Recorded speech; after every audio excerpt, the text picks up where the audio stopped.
আসসালামু আলাইকুম। আজকে আমরা একটি কর্ডলেস ড্রিল নিয়ে কাজ করব। কর্ডলেস ড্রিলটি কোনোভাবে ঘুরছে না। আমরা মনে করছিলাম ব্যাটারি সমস্যা, পরে ব্যাটারি মিটার দিয়ে চেক করে দেখলাম যে না, ব্যাটারি ঠিক আছে। ব্যাটারিটা আমরা একটু চার্জ করে নিলাম। ব্যাটারিটি চার্জ করে নেওয়ার পর 14 ভোল্ট আছে। এরপর আমরা একটি মেশিনটি খুলে আপনাদেরকে দেখাচ্ছি। তো কর্ডলেস ড্রিলটির আমরা সমস্যা পেলাম যে মোটরটি জ্যাম হয়ে আছে, মোটরটি ঘুরতেছে না। তো আমরা কি করলাম, আমরা এই জন্য ফার্স্টে মোটরটি আমরা পুরো কর্ডলেস ড্রিলটি খুব সুন্দরভাবে খুলে ফেললাম। তো এটি মূলত 16 ভোল্টের একটি কর্ডলেস ড্রিল। আমরা মনে করেছিলাম ব্যাটারি নষ্ট হয়ে গেছে, কিন্তু ব্যাটারি ঠিক আছে। আমরা জাস্ট এখন খালি মেশিনটি ভিতরে কোথায় লক আছে এটা খুলবো, খুলে ভালো করে ওয়াশ করব। ওয়াশ করে যদি মোটর নষ্ট হয়ে যায় একটি নতুন মোটর ফিট করব, আর যদি মোটর ঠিক থাকে আমরা ওই মোটরটি দিয়ে ইনশাল্লাহ কাজ করে ফেলবো। তো আপনারা দেখতে পাচ্ছেন আমরা স্ক্রু দিয়ে খুব সুন্দরভাবে স্ক্রুড্রাইভার দিয়ে স্ক্রুগুলো খুলে ফেলতেছি। এই স্ক্রুগুলো খুলে আমরা এটি মোটামুটি এখন আপনাদেরকে দেখাবো। তো কর্ডলেস ড্রিল নিয়ে আগে কখনো কাজ করি নাই, এটাই ফার্স্ট। তো কর্ডলেস ড্রিলটি আমরা খোলার আগে আমরা ইউটিউবে ভালো করে কিছুক্ষণ স্টাডি করে নিয়েছি। ইউটিউবে ভালো করে স্টাডি করে এরপর আমরা কাজে হাত দিয়েছি। এই ড্রিলটি মূলত আমাদের কাছে একটি কাস্টমার নিয়ে আসছে, সেও একজন ইলেকট্রিশিয়ান। তো সে বলছে ভাই কর্ডলেস ড্রিলটি একটু ঠিক করে দেন, এটা কোনোভাবেই কাজ হচ্ছে না।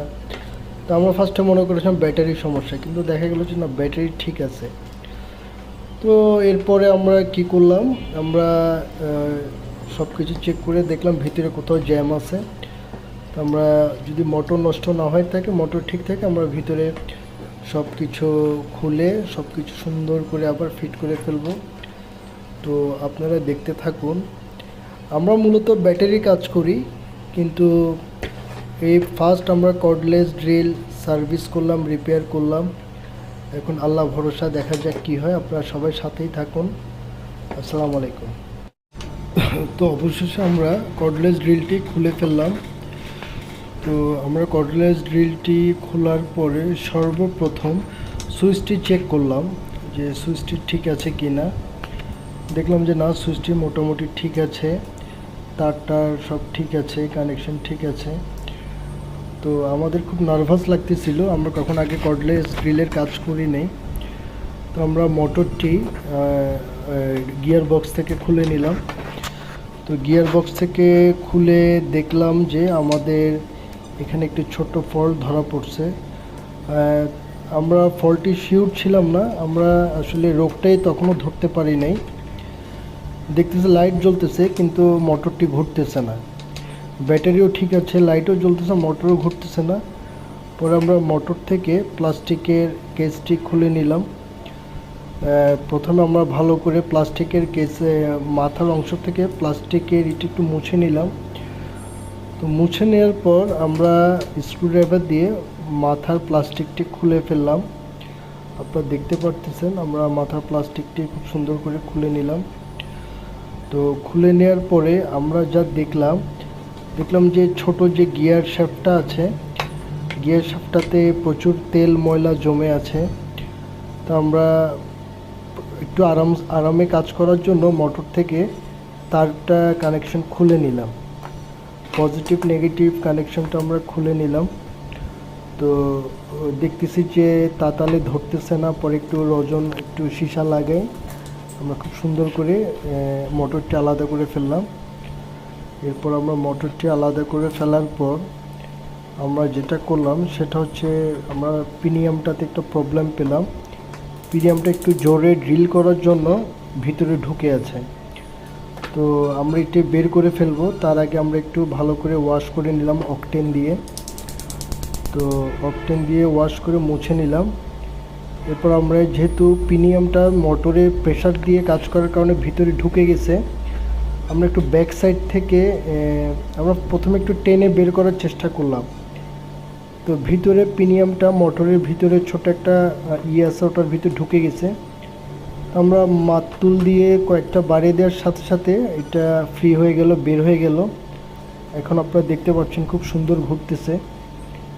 এই মোটরটা আমরা অনলাইনে সার্চ করেছি, মোটরটা অনেক দাম, 1500 থেকে 1600 টাকা এই মোটরটার দাম। 19,500 RPM স্পিডে ঘুরে। এটি সাধারণ কোনো মোটর না, এটি কর্ডলেস ড্রিলের মোটর। আমরা এই সমস্যাটা সমাধান করে আমরা আবার কানেকশন দিয়ে নিলাম। আপনারা দেখতে পাচ্ছেন আমরা খুব সুন্দরভাবে কানেকশনটি দিয়ে নিলাম মোটরে। এরপর কানেকশন দেওয়ার পর আমরা আবার ব্যাটারিটি কানেক্ট করলাম। এরপর আপনারা দেখতে পাচ্ছেন খুব সুন্দর করে এটি ঘুরতেছে। মোটামুটি আমাদের সমস্যাটা সলভ হয়ে গেছে। এটাই ছিল মেইন সমস্যা। কর্ডলেস ড্রিলের মোটরের পিনিয়ামটা মোটরের ভিতরে একটা ছোট খোপ ছিল, ওটাতে ঢুকে গিয়েছিল। তো আমরা একটা সমাধান করে এরপর আমরা গিয়ার বক্সটা খুলে ফেললাম। গিয়ার বক্সটা আমরা পার্ট টু পার্ট খুলে ফেললাম। কাজটি করতে খুব নার্ভাস লাগছিল, আমরা এটি ফিটিং করতে পারবো কি না খুব নার্ভাস ছিলাম। পরে আমরা গিয়ার বক্সটা খুলে অকটেন দিয়ে ভালো করে ভিতরে তেল গিজ সব পরিষ্কার করে নিলাম। আপনারা দেখতে পাচ্ছেন আমরা অকটেন দিয়ে খুব সুন্দর করে পুরান গ্রিজ তেল ময়লা সব কিছু আমরা পরিষ্কার করে নিচ্ছি।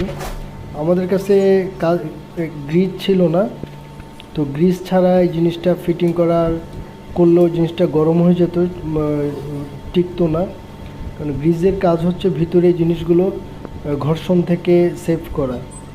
তো আমরা দোকানে গেলাম এক ফাঁকে, দোকানে যে আমরা 20 টাকার গ্রিজ কিনে আনলাম।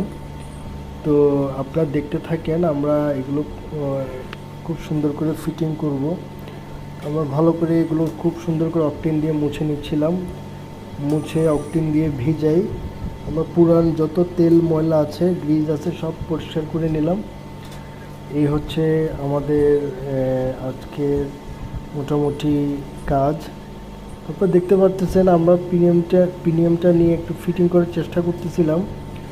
আসলে বুঝে উঠতে পারতেছিলাম না যে এটা কীভাবে ফিটিং করে। তো ইউটিউবে খুব ভালো করে স্টাডি করে দেখে জিনিসটা যা বুঝলাম যে এটা যত সহজ মনে করেছি এত সহজ না। আমাদের প্রায় 1 ঘন্টা খালি আমরা ইউটিউবে ভিডিও দেখছি, স্টাডি করছি যে কিভাবে এই জিনিসগুলো ফিটিং করতে হয়। তো আপনারা দেখতে পাচ্ছেন আমাদের কাজ করতে করতে অকটেনের কালারটাও চেঞ্জ হয়ে গেছে। তো আমরা মোটামুটি সব কিছু খুব ভালো করে পরিষ্কার করে নিচ্ছিলাম। পরিষ্কার করে আমরা এখানে প্রায় আধা ঘন্টার সময় ব্যয় করছি ভালো করে পরিষ্কার করে। এবং যত আমরা খুলতেছি দেখতেছি ভিতর থেকে একটা প্রিমিয়াম বের হয়ে আসতেছে, পার্টস বের হয়ে আসতেছে। তো আসলে আমরা সব কিছু ভালো করে ধুয়ে ক্লিন করে পরিষ্কার করে খুব ভালোভাবে গ্রিজ লাগিয়ে নিয়েছি। তারপর দেখতে পাচ্ছেন প্রিমিয়ামগুলো আমরা খুব সুন্দর করে গ্রিজ লাগিয়ে নিয়েছি। এখন আমরা আস্তে আস্তে ফিটিং করতেছি। তো মূলত এসব ইলেকট্রিকের কাজ, এসব টেকনিক্যাল কাজগুলো করার জন্য আমার কোনো প্রাতিষ্ঠানিক শিক্ষা নাই। আমার শিক্ষাগত ব্যাকগ্রাউন্ড হচ্ছে আমি আপনাদের অ্যাকাউন্টিং থেকে মাস্টার্স করেছি। তো ছোটোবেলা থেকে ইলেকট্রনিক্স নিয়ে খুব আগ্রহ ছিল। তো আমার একটা ব্যাটারির ব্যবসা ছিল, লিথিয়াম ব্যাটারির ব্যবসা, শিগা ব্যাটারি। তো একদিন ব্যবসাটি বন্ধ হয়ে যায়, তো কোম্পানি ব্যবসা ক্লোজ করে ফেলে। পর আমি নিজেই এগুলো নিয়ে স্টাডি করতে করতে আমি নিজেই ব্যাটারির লাইনে চলে আসি। এই জন্য আমার প্রচুর শ্রম দিতে হয়েছে, অনেক টাকা নষ্ট হয়েছে। দিনের পর দিন ঘন্টার পর ঘন্টা স্টাডি করেছি, গুগল থেকে, ইউটিউব থেকে, অনলাইন থেকে, বিভিন্ন মানুষের থেকে বিভিন্নভাবে শেখার চেষ্টা করেছি। তো আল্লাহর রহমতে আজকে একটি পজিশনে আছি। আমি মূলত লিথিয়াম ব্যাটারি নিয়ে কাজ করি। আমি মোটরসাইকেল, গাড়ি, সোলার সহ এবং আইপিএস লিথিয়াম ব্যাটারির জন্য তো যত কাজ আছে 72 থেকে 90 ভোল্ট পর্যন্ত যে কোনো ধরনের আল্লাহর রহমতে আমি ব্যাটারি এখন বানাতে পারি। এবং আমার ব্যাটারিগুলো চেষ্টা করি বানানোর সময় যাতে খুব টেকসই হয়, কাস্টমার যাতে সেকেন্ড টাইম আমার কাছে না আসে। তারপর দেখতে পাচ্ছেন আমরা পুরো জিনিসটা ফিটিং করে ফেলেছি, ফিটিং করে টেস্ট করতেছি, এখন খুব সুন্দরভাবে ঘুরতেছে। আমাদের ড্রিল চাকটা নষ্ট হয়ে গেছে, আমরা কালকে মার্কেট থেকে একটু নতুন ড্রিল চাক কিনে এনে এখানে ইনস্টল করে দিব। তো আপাতত আপনারা দেখতে পাচ্ছেন আমরা খুব সুন্দরভাবে ফিটিং করে ফেলেছি। ফিটিং করে আমরা এখন এটি কেসিংটা লাগিয়ে দিব। খুব সুন্দরভাবে কেসিংটি লেগে গেছে, আপনারা দেখতে পাচ্ছেন। তো কেসিংটি লাগিয়ে আমরা ব্যাটারিটা আবার লাগাই এটা একটা ফাইনাল চেক আপ দিব। আপনারা দেখতে পাচ্ছেন খুব সুন্দরভাবে এটি ঘুরতেছে, এখন লাইটও জ্বলতেছে, রিভার্সও ঘুরতেছে এবং ইও ঘুরতেছে। তো সবাই পাশে থাকবেন। ব্যাটারির জন্য যদি কোনো সমস্যা হলে আমাকে নক দিতে পারেন। আসসালামু